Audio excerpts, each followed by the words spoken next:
बिस्मिल्लाहिर्रहमानिर्रहीम। Open institute of calligraphy and fine arts जहल नबी जानिब से मैं नवीद अख्तर उपल।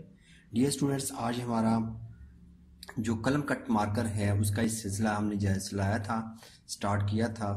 तो आज से हम बाकायदा उसके साथ हरूफ तहजी लिखना सीखेंगे। तो इसके लिए आपने लाइनें ड्रा करनी है। पहले एक लाइन ड्रा करके उसके बाद आपने कलम कट मार्कर के जो कट हैं वो आपने गिनने हैं, क्योंकि आपने सिंगल लाइन पे लिखना है। अभी 4 लाइंस पे हमने स्टार्ट नहीं करना, क्योंकि वो तो एक बाकायदा खताती है कि जिसके अंदर कतों के मुताबिक हम सिखाएंगे। तो अभी यह है कि जो इनिशियल स्टेज पे जो स्टूडेंट्स हैं वो ज़रा कंफ्यूज होते हैं 4 लाइंस के ऊपर लिखना, ठीक है। तो वो बाद में जब हम खताती के लेसन चढ़ाएंगे तो वो भी आप देखते जाइएगा। लेकिन अभी यह है कि जो स्टूडेंट्स हैं उनके लिए कलम कट मार्कर का इस्तेमाल वो मैं बताने लगा हूँ। तो आप एक तो ये कर सकते हैं कि अगर आपने इसकी निब जो है वो चौड़ी कर ली है, ठीक है ना, आगे से इसका कद चौड़ा कर लिया है, क्योंकि समझने के लिए, नोक पलक समझने के लिए इसलिए मैंने इसको चौड़ा किया है। तो आपने भी इसी तरीके से करके एक लाइन ड्रॉ करनी है और इस तरीके से आपने कट लगाने हैं। एक, ये 2, 3, 4, क्योंकि 4 कद का अलिफ होता है और आपने 2 लाइनों के दरमियान में जो डिस्टेंस रखना है वो रखना है आपने 8 कद के मुताबिक, यानी कि 2 अलिफ के मुताबिक। ये अलिफ है, एक तकरीबन अलिफ 4 कद में आएगा। उसके बाद आगे फिर आप लगा लें 1, 2, 3, 4।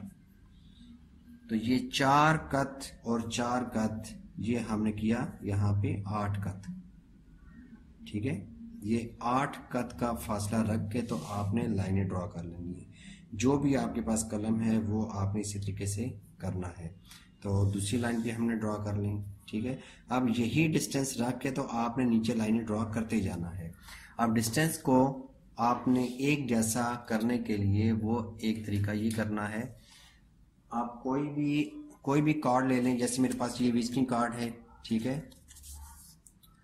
ये विजिटिंग कार्ड है, इसी की बैक साइड में यूज़ कर लेता हूँ। आपके घर में भी कोई ना कोई विजिटिंग कार्ड होगा, वो ले सकते हैं, आम पेपर ले सकते हैं, कुछ भी ले सकते हैं। तो आपने क्या करना है कि ऊपर वाली लाइन के साथ हमने इसकी नोक रखी और ये हमने निशान लगा लिया, ठीक है। उसके बाद फिर मैं ऊपर लेके जाता हूँ, यहाँ पे एक और निशान लगा लिया। अब ये तकरीबन ये छोटा है, इसको हम क्रॉस कर देते हैं और ये 2 कट जो है ना हमारे 2 लाइनों के लिए तैयार है। अब इसी तरीके से हम नीचे आते जाएंगे और निशान लगाते जाएंगे इस तरीके से। दूसरी साइड में भी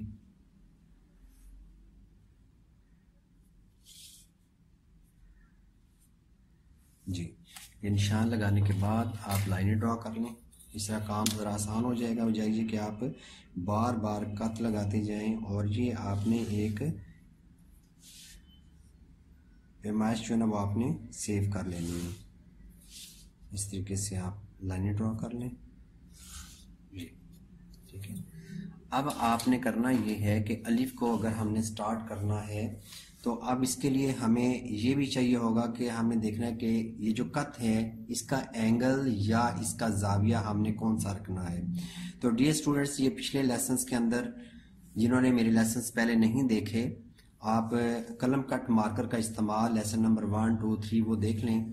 तो उसमें मैंने बताया हुआ है कि आपने जो नुक्ता बनाने के लिए एंगल है वो कौन सा रखना है। तो वो मैंने बताया था 45 डिग्री का जाविया। यहाँ पे मैं 45 डिग्री का जाविया एक दफ़ा दोबारा से मैं दोहराई कर रहा हूँ ताकि जो नए स्टूडेंट्स हैं ये लेसन देखने वाले उनको पता चल जाए कि हमने कत को कैसे रखना है। तो ये कत है 45 डिग्री का जाविया है और इस पे मैंने रख के तो यूं चलाना है कत को, ये नुक्ते के लिए है, ठीक है।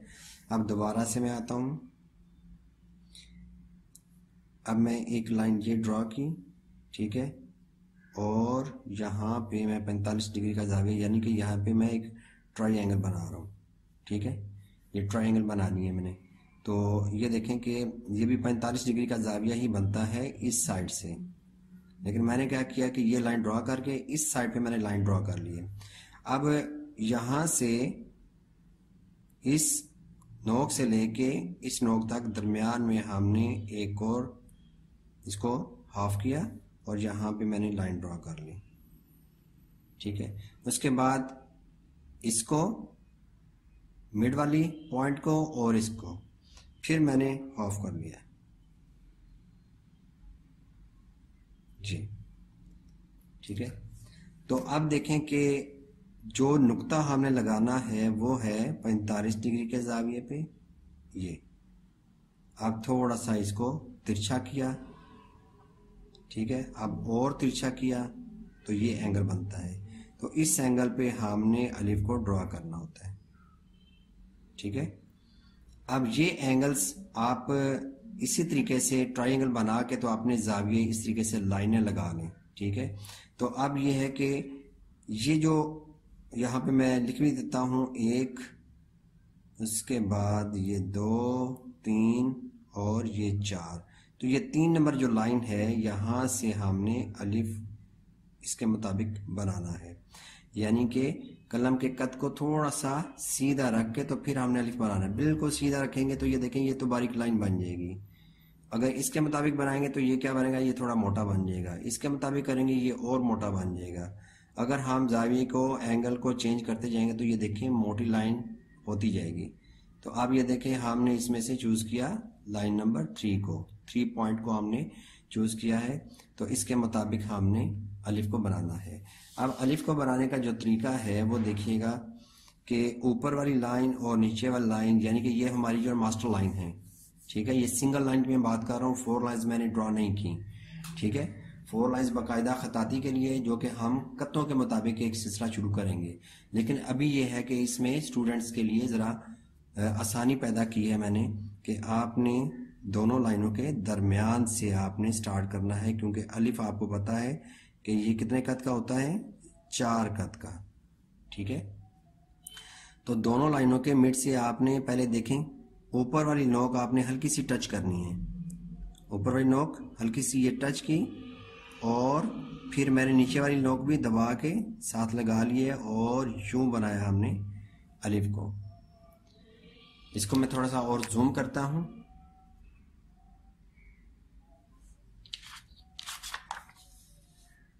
फिर देखें ऊपर वाली नीचे वाली दोनों लाइनों के मिड से हमने स्टार्ट करना है। और स्टार्ट करने से पहले आपने लाजमी एक पॉइंट याद रखना है कि आपने देखना है कि मैंने स्टार्ट किधर से करना है। कोई भी हरफ है तो उसको आपने पहले ये देखना है कि आपने स्टार्ट कहाँ से करना है। तो मैं अलिफ को स्टार्ट कर रहा हूँ दोनों लाइनों के दरमियान से। तो ये अलिफ की ऊंचाई है और ऊपर वाली नोक जो है, जो बड़ी नोक है, ये बाहर वाली जो नोक है ये बड़ी नोक कहलाती है और अंदर वाली नोक जो है वो छोटी नोक कहलाती है। ठीक है, ये देखें छोटी और बड़ी नोक ये वाज़ेह तौर पे आपको समझ आ रही है। अब देखें फिर ऊपर वाली नोक को मैंने हल्का सा टच करना, पहले हल्का सा टच करके थोड़ा सा हमने इसको बना के फिर नीचे वाली नोक को भी साथ मैंने लगा के तो अलिफ को बनाना है। ये देखें, ठीक है, फिर देखें इस तरीके से हम अलिफ को बनाते जाएंगे और अलिफ की आपने खूब प्रैक्टिस करनी है। ठीक है, तो अलिफ को ये बनाने का तरीका होगा। उसके बाद हम आते हैं मद की तरफ। मद को हमने बनाना है, ये अलिफ बनाया। अब देखें अलिफ बना के मद भी 2 तरह की होती है, एक तो लंबी होती है, एक छोटी होती है। तो पहले मैं छोटी बनाता हूँ। ये देखें इसकी सीध में आपने आना है 45 डिग्री के जाविये पे। ठीक है, ये आके थोड़ी सी गुलाई की। और मैं पहले बता चुका हूँ कि जो मेरे पहले लेसन हैं वो लाजमी आपने पहले देखने हैं, उसके बाद इसको आपने स्टार्ट करना है। ठीक है, तो उसमें नुक्ता मुदव्वरा मैंने बताया था। नुक्ता मुदव्वरा ये पहला एक नुक्ता मुदव्वरा बनाया और इसके साथ दूसरा नुक्ता मुदव्वरा मैंने यूं बना दिया, तो ये मद बन गई। ठीक है, तो नुक्ता मुदव्वरा क्या है असल में कि जब भी आपने नोक से नोक बनाने के बाद आपने मोटाई की तरफ जाना है तो किसी भी एंगल से आपने पहले देखना है कि नोक जो है ना वो किस एंगल पे बनी हुई है। क्योंकि जब आप ऊपर वाली नोक नीचे वाली नोक ये आमने सामने करते हैं तो ये बारीक लाइन बनती है। ठीक है, और इसको जब आप ऊपर नीचे करते हैं तो ये मोटाई आना शुरू हो जाती है। ठीक है। तो इस तरीके से आपने नुक्ता मुदव्वरा को पहले सीखना है कि बारीकी से आपने मोटाई की तरफ कैसे जाना है, ठीक है। और बारीक नोक जब भी आपने बनानी है या बारीकी कहीं पे लेके आनी है तो उस पे आपने रख के चेक करना है। जैसे यहाँ पे मैंने मद को बनाया है, तो अगर मैं इसी पे प्रैक्टिस करता हूँ या चेक करता हूँ, ठीक है, आपने कलम के कद को या मार्कर के कद को रख के, तो मैं क्या करूँगा कि दोनों नोके आमने सामने करूँगा, एक दूसरे के आमने सामने। ये देखें, ये बारीक बनेगा। अगर इसका एंगल मैं ये चेंज कर देता हूँ, ये देखें, अगर मैं चेंज कर देता हूँ बगैर सोचे समझे, अक्सर जो नए स्टूडेंट्स हैं वो क्या करते हैं, वो मिस्टेक ये करते हैं कि मार्कर तो पकड़ लिया लेकिन इसका जो एंगल है वो ठीक नहीं रखा, यूं लिख देंगे, ऐसे किया, यूं कर दिया, ठीक है, जो कि रॉन्ग है। तो आपने देखना है कि बारीकी मैंने लेके आनी है, तो फिर इस सूरत में आप लेके आ सकते हैं कि बड़ी नोक छोटी नोक या आपके ये एक दूसरे के आमने सामने हो। ये देखें, ये बारीक आ रही है, ठीक है। तो आपने इस पे रख के चेक करना है, इस पे रख के पहले चेक करना है। ये देखें, तो बारीक नोक अगर बनती है तो फिर आगे से गोलाई और मोटाई बहुत खूबसूरत बनेगी, ठीक है। आप देखें, इसको प्रॉपर तरीके से ये बनाएंगे। एक नुक्ता मुदव्वरा ये बनाया, अब ये ऊपर से थोड़ा सा ऊपर जाके फिर साथ नीचे आना है, दो नुक्ता मुदव्वरा बनेंगे ये इस तरीके से। अब एक दूसरे किस्म की मद है जो कि ज़रा लंबी बनती है कि पिछला जो पहला हिस्सा है, पहला नुक्ता मुदव्वरा, इसको हम थोड़ा सा लंबा कर देंगे। देखें, है नुक्ता मुदव्वरा ही है लेकिन थोड़ा सा मैंने लंबा कर दिया है। और जो पहली नोक है इसकी, जो स्टार्टिंग पॉइंट है, इससे मैंने इसको ज़रा नीचे रखना है। ये देखें, ये मैंने रखना है नीचे, तकरीबन एक कद का फासला रखा मैंने, नीचे रखा है इसको, ठीक है। और यहाँ पे दूसरा नुक्ता मुदव्वरा वो हमने लगा देना है जो पहले हमने यहाँ पे भी लगाया हुआ है, ठीक है। तो ये लंबी मद कहलाती है। अब दोनों मद्दा जो हैं ये कहाँ कहाँ पे यूज़ होंगी।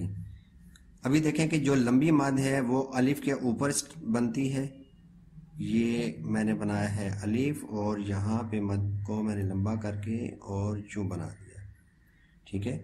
ये उस सूरत में बनेंगी जब आप आगे वाला जो हरफ है वो आप बे लिख रहे हैं, ठीक है, या दा लिख रहे हैं, या कोई ऐसे हरूफ लिख रहे हैं कि जिनकी यहाँ से गैप बनता है, ठीक है, स्पेस बनती है। तो उसको कवर करने के लिए हम क्या करेंगे, इसको थोड़ा सा लंबा करके तो बनाएंगे, खूबसूरती आएगी, ठीक है। और अगर आप लिखते हैं यहाँ पे आग लिखना है, ठीक है, आग लिखना है, तो इसमें देखें यहाँ पे भी काफ का भी या गाफ का भी अलिफ आ रहा है, और उसके बाद आपने इसकी जो कश बनानी है ये मैंने बना दी। तो अब यह है कि मद यहाँ पे लंबी नहीं बना सकते, तो फिर आपने मद को यहाँ पे छोटा करके बनाना है, ठीक है। फिर हम दोबारा से लिखते हैं, और इसकी स्टूडेंट्स आपने प्रैक्टिस ये करनी है कि पहले अलिफ को सही करना है, ठीक है। एक वक्त में अगर आप दोनों हरूफ को, दोनों हिस्सों को आपने शुरू कर दिया है तो फिर क्या होगा कि आपका फोकस एक पे नहीं रहेगा। तो आपने अलिफ की प्रैक्टिस करनी है और इसको लिखते ही जाना है। ये देखिए, ऊपर वाली नोक टच किया और नीचे वाली नोक भी लगा लेनी है, ठीक है। लेकिन यहाँ पे नोक 1 2 3 नोकें बन रही हैं, ठीक है, यानी कि यहाँ से गोलाई है, यहाँ से गोलाई है। तो आपने अलिफ को बेहतर से बेहतर करते जाना है क्योंकि अलिफ बहुत ज़्यादा इस्तेमाल होगा। और अगर आप समझते हैं कि 10 आपने अलिफ लिखे और उसमें आपका एक अलिफ ठीक हो गया, ठीक है, तो आपने ये नहीं करना कि आप उसको छोड़ के फ़ौरन आप आगे चले जाएं।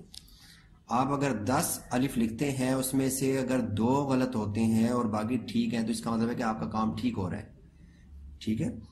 उसके बाद आप आगे जाएं। इस तरीके से आपने अलिफ को बनाते जाना है। उसके बाद जो मद की प्रैक्टिस करनी है तो मद आप लाइन के ऊपर ही पहले प्रैक्टिस कर लें। ये दोनों लाइनों का दरमियान है, इससे आपने नीचे आ जाना है, ठीक है। यानी कि ये दोनों लाइनों का सेंटर है, दोनों लाइनों का, जो कि अलिफ की ऊंचाई है। और आपने क्या करना है, इस मिड पॉइंट से ये लाइन इसके दरमियान आप एक और निशान लगा लें। तो आपने मद को यहां से स्टार्ट करना है, ये देखिए ऊपर जाना है, साथ ही नीचे आ जाना है। तो इस तरीके से आपने करना है काम। अब ये तो मैंने बताया आपको खुद से लाइनें लगा के और कलम के जो मार्कर का जो कत है उसको मोटा करके, तो फिर मैंने आपको बताया और लाइनें लगा के तो बताया, ठीक है। और अगर आप इसका कत चौड़ा नहीं करते, ठीक है, आप आम मार्कर यूज करते हैं, तो फिर उसके लिए जाहिर बात है कि आपने जो आम पेपर मार्केट में मिलता है उस पर भी आप प्रैक्टिस कर सकते हैं। तो मैं वो भी दिखा सकता हूँ आपको कि वो कैसे करना है। ये मेरे पास मार्कर है, तो इसका कट देखें, ये जैसे हमने खरीदा है वैसे ही है, इसका कट इसको हमने चेंज नहीं किया, मोटा नहीं किया। तो अब इसके साथ आपने प्रैक्टिस कैसे करनी है।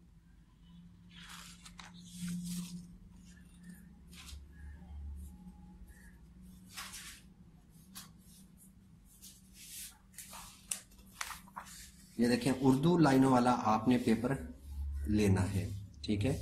अगर आपके पास आर्ट पेपर आपको नहीं मिलता तो इस पे आपने प्रैक्टिस कैसे करनी है। तो डियर स्टूडेंट्स, ये जो कलम का कत है, मार्कर का कत है, इसको आपने वैसे ही रखना है, इसको चौड़ा नहीं करना। तो इसको देखें, दोनों लाइनों के दरमियान से क्योंकि अलिफ आता है तो आपने यहाँ पे बनाना है अलिफ, ये छोटा सा, ठीक है, छोटा सा अलिफ बनाएंगे ये। और क्योंकि मार्कर ज़रा, क्योंकि इसमें मोटाई है, तो आप क्या करेंगे कि आम पेन की जो राइटिंग है उससे ज़रा इसका साइज़ बड़ा रखेंगे, क्योंकि इसमें मोटाई भी आनी है, गोलाइयाँ आनी है। तो इसलिए ये लाइन के ऊपर भी अगर आप लेके जाएं मद को तो आप लेके जा सकते हैं। अलिफ मद आ, ये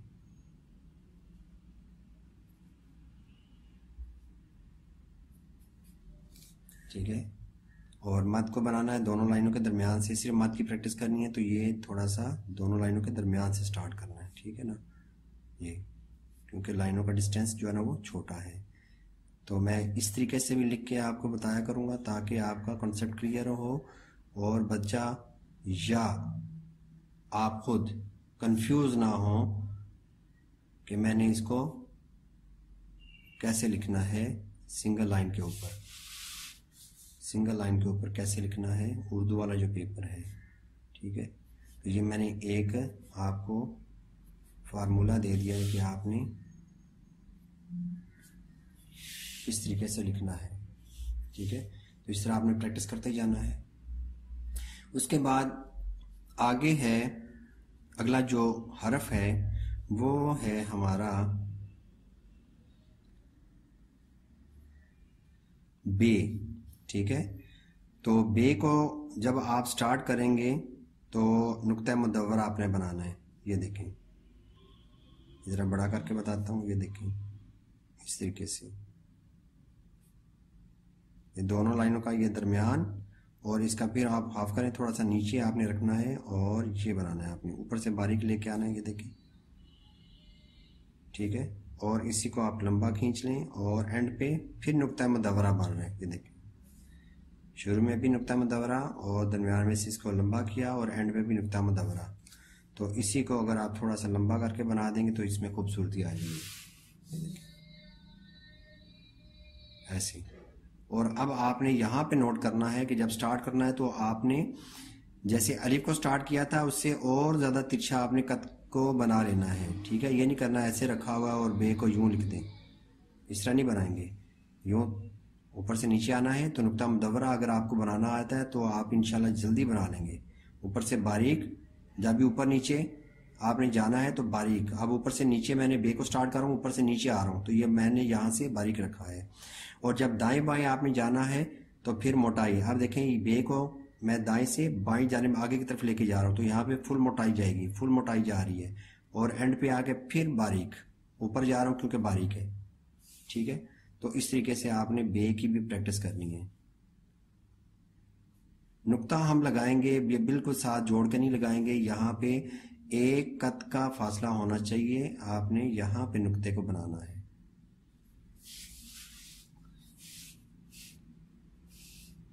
ठीक है।